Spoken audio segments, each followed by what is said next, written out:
What's up people, I am Nishant from Amrit Copper Bottles and just going to share a basic tip that you're going to use while using any sort of copper bottle or Amrit copper bottle.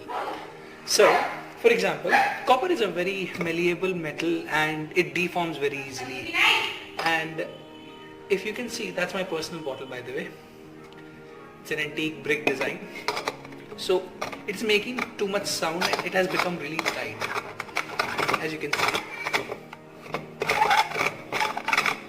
Do you hear that? So to cure this issue, rest is fine. It is still anti-leak bottle completely.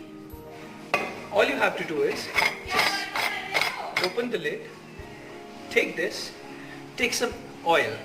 Any oil would be fine. Just put it over it for some time.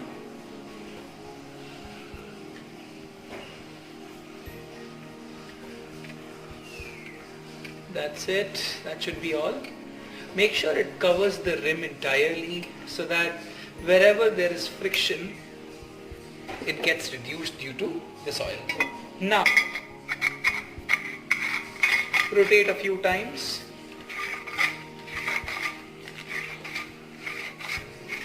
And now you can see the bottle closes really fine. Okay, as you can see, it's smooth again. All you have to do is just keep it in oil for some time and after that rinse it